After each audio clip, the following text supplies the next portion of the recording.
Well, yesterday, I tell you, things have changed so much in our society and in this business. I'm just amazed. And yesterday, I have to tell you, one of the things that, for me, I've never been a great salesperson, I guess, because of the fact of the matter, I am truly a believer in you have to believe in what you're selling. And I was raised in the car business that, it's hard to have, and I've said this before on video, it's hard to have too much money in a real good car, but it's very easy to have too much money in a bad car. And, so I've always handpicked cars, represented them properly. If they didn't meet my standards, I didn't believe in them, I got rid of them. It just didn't matter. Profit was out the door. I just didn't care about making good profit on a bad car. It just did not suit me at all. I just did not like it.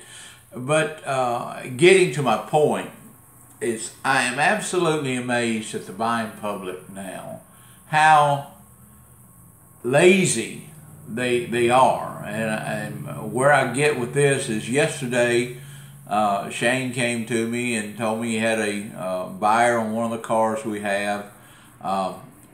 Shane bought the car at auction. I don't like the car.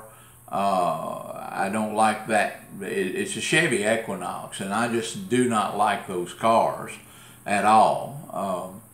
So we had this Chevy Equinox that he had brought in, and he asked me to drive it the other day, and I drove it. It had a roller in it. And at first I thought it was the tires. And then I realized, hey, this is not the tires. There's a bearing in here. It's either a front end bearing, transmission bearing, part of the all-wheel drive transfer case. There's something roaring in this car, and I don't know what it is. And so, my thoughts were immediately, get rid of this damn thing. Run it back through the auction, get rid of it. If we have to take a couple $100 loss on it, whatever, get rid of the damn car. Great looking car now. Let me tell you this, it was a great looking car. But I just do not like this car. I don't trust any of them. Every one that I've ever seen in an Equinox, they're nothing but trouble. So I have not any good reviews to put out there on a Chevy Equinox. But at any rate, had someone contact him from his Facebook ad that he had posted on the car. The guy come by yesterday, looked at the car, and was really, like I said, amazed by, has this thing been kept in the garage the whole time? Shane just stood there saying nothing to the gentleman at all, and the gentleman bought it. No test drive, nothing. He bought this car strictly on the price and the looks. Now this guy is coming back, okay? I've got enough sense to know that this sale is coming back to us because he did not do his due diligence. He did not do, it was probably one of the silliest things, and I've seen some pretty silly things out there when it comes to offering cars to the public. But Shane didn't say anything. Shane just, the roar doesn't seem to bother him. It bothers me. So there's a difference between a 66-year-old car man and a 40-year-old car man. I just don't want it. That's me. And he'll find, I've said it over and over and over, there's always an ass for every seat. And that's what Shane, that's his philosophy. I'm going to find the ass for that seat, even though it does roar, it does things like that. So the purpose of this video is just to let you know that, at what age, where you are in your life, really depends on how successful you are in things. Now, my son and my daughter are my life. I don't care about this dealership, quite frankly. I'm winding down in my life, and the car business has been wonderful to me. And my son dearly loves being in the car business, and he's damn good at it. But he has different views of the car business. He likes the challenge. He likes selling cars, and does a high volume. That makes his day. Me, I like playing around on car. I love having the access to car dealers, auctions. I love selling, offering cars. I love working on cars, but I love transferring enthusiasm about something. I'm just not enthusiastic about the deal, every deal being a profit. I'm not enthusiastic about it. I'm enthusiastic about transferring ownership of a good vehicle or a good RV or something like that. I like that.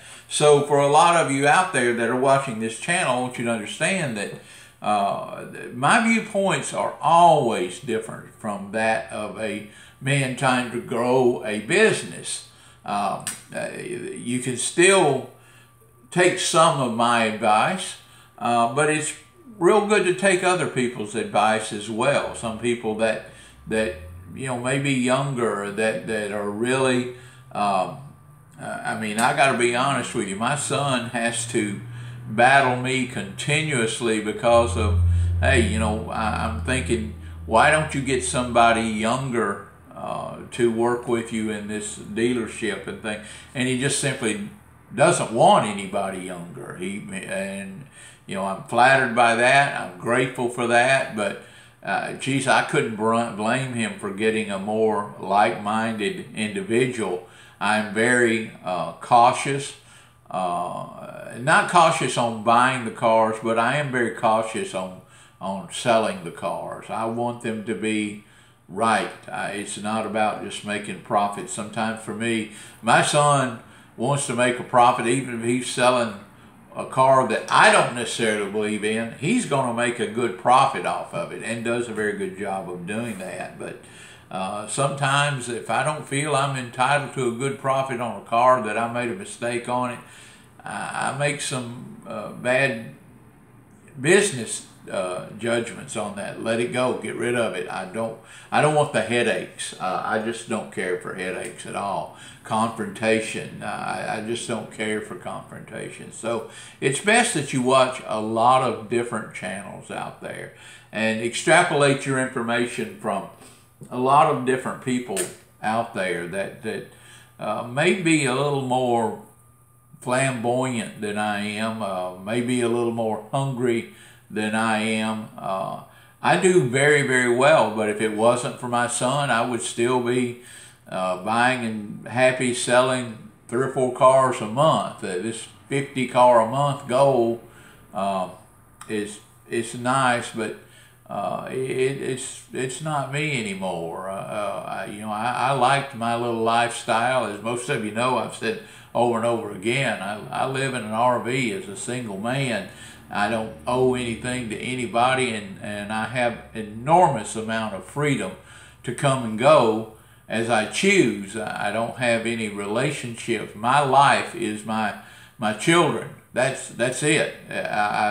I live through them. Whatever they want, I want to help them achieve, and that's all my life is about. So I'm certainly not the person to continuously watch after if you want to become a multi-millionaire. I just don't have those aspirations. So take advice from a lot of different people that can show you how to maybe if you want more out of life than like I said, living in an RV and having an enormous amount of freedom. It's good to get that information from somebody else. I just want to go day by day, piece by piece, and be able to do what I want to today when I want to, without having to answer the phone and saying, well, what can we do, or how can we make business better? I've got plenty of good business. I enjoy the business that I have, and I think I'm going to keep it that way at my stage in my life. But Obviously for my son and my daughter who is in real estate, there's nothing that I can't do or wouldn't do for them to see them grow and have the life that they choose. With that being said, I know that it was kind of a rant that may not be beneficial, but good luck to you. Have a wonderful day. Please like and share this channel with your like-minded friends. Thank you.